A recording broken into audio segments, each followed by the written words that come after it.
اس دوران یکم اور 2 ہجری میں کئی اہم واقعات پیش آئے، ان میں سے کچھ اس طرح ہیں۔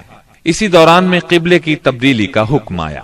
مکہ مکرمہ سے ہجرت کر کے مدینہ منورہ آنے کے بعد 16 یا 17 ماہ تک مسلمان بیت المقدس کی طرف رخ کر کے نماز پڑھتے رہے۔ اب حکم آیا کہ خانہ کعبہ یعنی مسجد الحرام کی طرف منہ کر کے نماز ادا کی جائے۔ اسی سال میں رمضان المبارک کے روزے رکھنے اور زکوٰۃ ادا کرنے کے احکام نازل ہوئے۔ پھر عیدین کی نماز اور صدقۃ الفطر کا حکم دیا گیا۔ اسی سال میں پہلی عید الفطر اور پہلی عید الاضحیٰ پڑھی گئی۔ اسی سال نبی کریم صلی اللہ علیہ وسلم نے اپنی پیاری بیٹی سیدہ فاطمہ رضی اللہ عنہا کی شادی سیدنا علی رضی اللہ عنہ سے کی۔ سب سے بڑھ کر یہ کہ اسی سال میں مسلمانوں پر حکم الہی سے جہاد فرض کیا گیا اور مسلمانوں کو اپنے دفاع کا حق دیا گیا۔ مکہ معظمہ میں صرف تبلیغ کا حکم تھا، اب اپنے تحفظ میں تلوار اٹھانے کا حکم آ گیا۔ چنانچہ سریوں اور غزوات کا آغاز ہوا۔ جن جنگوں میں آپ نے کسی صحابی کو امیر لشکر بنا کر بھیجا وہ سریہ کہلاتی ہے، اور جن جنگی مارکوں میں آپ خود امیر لشکر ہوئے وہ غزوہ کہلاتے ہیں۔ تاریخ اسلام میں غزوات کی تعداد 21 سے لے کر 27 تک بیان کی جاتی ہے، جبکہ سریوں کی تعداد اس سے کہیں زیادہ ہے۔ اس سال کے دوران کئی غزوات ہوئے، لیکن سب سے مشہور غزوہ بدر ہے۔ نبی کریم صلی اللہ علیہ وسلم جب ہجرت کر کے مدینہ منورہ پہنچے تو ان دنوں مدینے میں ایک نہایت دولت مند اور با اثر شخص عبداللہ بن ابی تھا۔ ہجرت سے پہلے انصار میں اس کا بہت اثر اور رسوخ تھا۔ انصار اسے اپنا سردار بنانے والے تھے، بلکہ اس کی تاج پوشی کے لیے ایک تاج بنوا لیا گیا تھا۔ اسی دوران میں آپ صلی اللہ علیہ وسلم ہجرت کر کے مدینہ پہنچے اور انصار کے دونوں قبائل نے آپ کے ہاتھ پر بیعت کر لی، اور میثاق مدینہ کے ذریعے سے یہودیوں نے بھی آپ کی قیادت کو تسلیم کر لیا۔ اس سے عبداللہ بن ابی کی سرداری کے منصوبے دھرے کے دھرے رہ گئے۔ اس بنا پر اس نے آپ کی مخالفت پر کمر باندھ لی۔ ادھر مشرکین مکہ جو اسلام، مسلمانوں اور رسول اللہ صلی اللہ علیہ وسلم کی دشمنی میں جل بھن رہے تھے، انہوں نے عبداللہ بن ابی کو ایک دھمکی آمیز خط تحریر کیا۔ اس خط میں انہوں نے 2 ٹوک الفاظ میں لکھا: آپ لوگوں نے ہمارے صاحب کو پناہ دے رکھی ہے، اس لیے ہم اللہ کی قسم کھا کر کہتے ہیں یا تو آپ لوگ اس سے لڑائی کریں یا اسے نکال دیں، یا پھر ہم اپنی پوری جمعیت کے ساتھ آپ لوگوں پر چڑھائی کر کے آپ کے سارے جنگجوؤں کو قتل کر دیں گے اور آپ کی عورتوں کی حرمت پامال کر دیں گے۔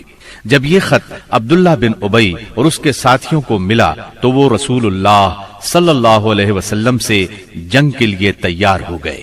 نبی اکرم صلی اللہ علیہ وسلم کو اس کی خبر ہوئی تو آپ ان کے پاس تشریف لے گئے اور فرمایا: قریش کی دھمکی تم لوگوں پر بہت گہرا اثر کر گئی ہے۔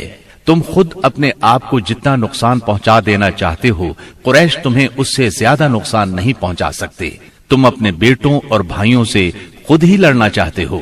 نبی اکرم صلی اللہ علیہ وسلم کی یہ بات سن کر لوگ بکھر گئے۔ اس وقت تو عبداللہ بن ابی جنگ کے ارادے سے باز آ گیا، کیونکہ اس کے ساتھی ڈھیلے پڑ گئے تھے یا بات ان کی سمجھ میں آ گئی تھی، لیکن حقیقت میں قریش کے ساتھ اس کے تعلقات خفیہ طور پر قائم رہے، کیونکہ مسلمانوں اور مشرکین کے درمیان شر اور فساد کا کوئی موقع وہ ہاتھ سے جانے نہیں دینا چاہتا تھا۔ پھر اس نے اپنے ساتھ یہود کو بھی ملا رکھا تھا تاکہ اس معاملے میں ان سے بھی مدد حاصل کرے، لیکن وہ تو نبی صلی اللہ علیہ وسلم کی حکمت تھی جو رہ رہ کر شر و فساد کی آگ کو بجھا دیتی تھی۔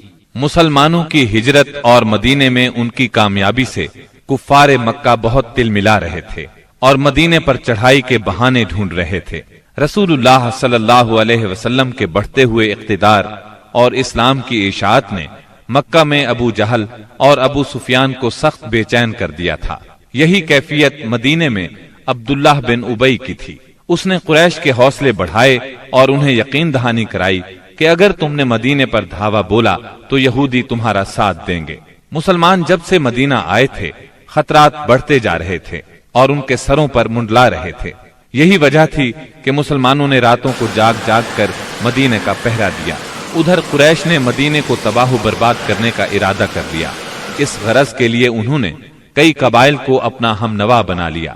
چنانچہ جب نبی صلی اللہ علیہ وسلم کو خبر ہوئی تو آپ نے دو تدابیر اختیار کی۔ پہلی یہ کہ قریش کی شامی تجارت بند کر دی جائے تاکہ وہ مجبور ہو کر مدینے پر حملہ آور ہونے کا ارادہ ترک کر دیں۔ دوسرے یہ کہ مدینے کے آس پاس کے قبیلوں سے امن و امان کا معاہدہ کیا جائے تاکہ قریش جنگ مسلط کریں تو انہیں غیر جانبدار رکھا جا سکے۔ جب اللہ تعالی کی طرف سے جہاد اور قتال کی اجازت دی گئی تو رسول اللہ صلی اللہ علیہ وسلم نے کئی ایک سرایہ بھیجے اور غزوات میں حصہ لیا۔ ان کی مختصر تفصیل کچھ یوں ہے۔ اس سلسلے میں پہلا سریہ جو رسول اللہ صلی اللہ علیہ وسلم نے بھیجا وہ سریہ سیف البحر کہلاتا ہے۔ اسے آپ نے رمضان یکم ہجری بمطابق مارچ 623 عیسوی میں بھیجا اور اپنے چچا سیدنا حمزہ بن عبد المطلب رضی اللہ عنہ کو اس سریے کا امیر بنایا اور 30 مہاجرین کو ان کے زیر کمان شام سے آنے والے ایک قریشی قافلے کا پتہ لگانے کے لیے روانہ فرمایا۔ اس قافلے میں 300 آدمی تھے جن میں ابو جہل بھی تھا۔ مسلمان ایس کے اطراف میں ساحل سمندر کے پاس پہنچے تو قافلے کا سامنا ہو گیا اور دونوں فریق جنگ کے لیے صف آرا ہو گئے۔ قریب تھا کہ جنگ ہو جاتی لیکن قبیلہ جوہینہ کے سردار نے بیچ بچاؤ کرا دیا۔ دونوں فریق واپس چلے گئے۔ یہ اسلامی تاریخ کا پہلا سریہ اور پہلا فوجی عمل تھا۔ اس کا جھنڈا سفید تھا اور یہ اسلامی تاریخ کا پہلا جھنڈا تھا۔ اس کے علم بردار سیدنا ابو مرصد کناز بن حسین غنوی رضی اللہ عنہ تھے۔ اس کے بعد پے در پے سریے روانہ کیے گئے۔ چنانچہ شوال یکم ہجری میں سیدنا عبیدہ بن حارث رضی اللہ عنہ کو 60 مہاجرین کے ساتھ بطن رابغ کی وادی میں بھیجا گیا۔ وہاں ابو سفیان سے سامنا ہوا جو 200 آدمیوں کے ساتھ تھا۔ دونوں طرف سے تیر چلے لیکن جنگ نہ ہوئی۔ پھر ذی قعد یکم ہجری میں سیدنا سعد بن ابی وقاص رضی اللہ عنہ کو 20 مہاجرین کے ساتھ خرار کی طرف بھیجا گیا جو کہ جوفا کے قریب ایک مقام ہے، لیکن ان کا کسی سے سامنا نہ ہوا۔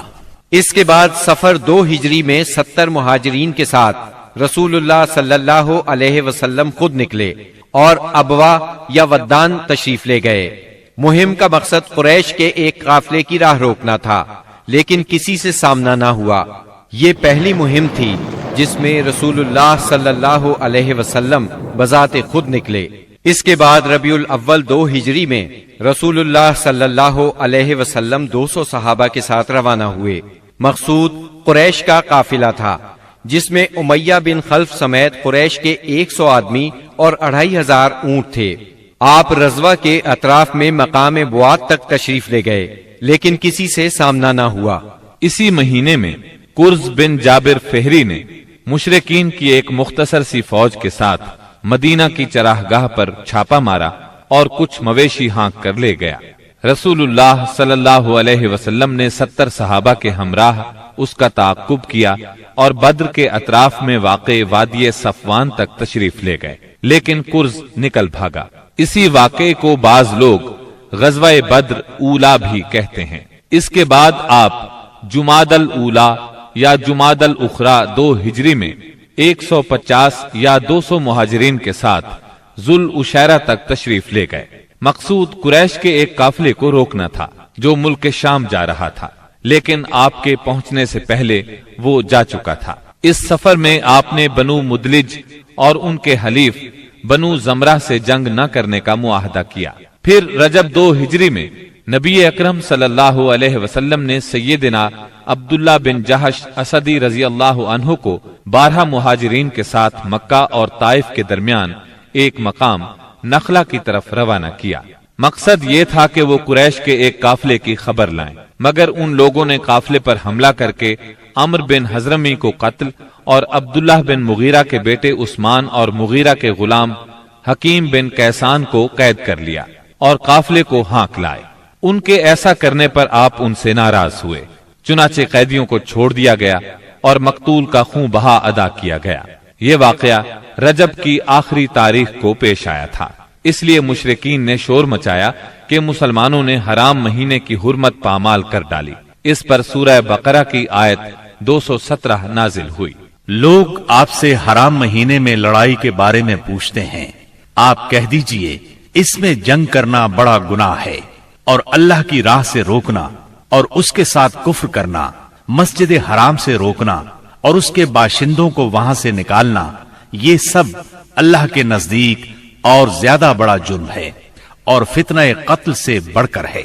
یہ تھی جنگی نقل و حرکت جو مدینہ منورہ اور اس کے اطراف کے امن کی حفاظت کے لیے نبی صلی اللہ علیہ وسلم اور مسلمانوں نے قائم کر رکھی تھی۔ اس سے قریش کو یہ بتلانا بھی مقصود تھا کہ اگر وہ اپنے شر سے باز نہ آئے تو انجام برا ہوگا، لیکن وہ اپنی خودسری اور تکبر میں بڑھتے ہی چلے گئے۔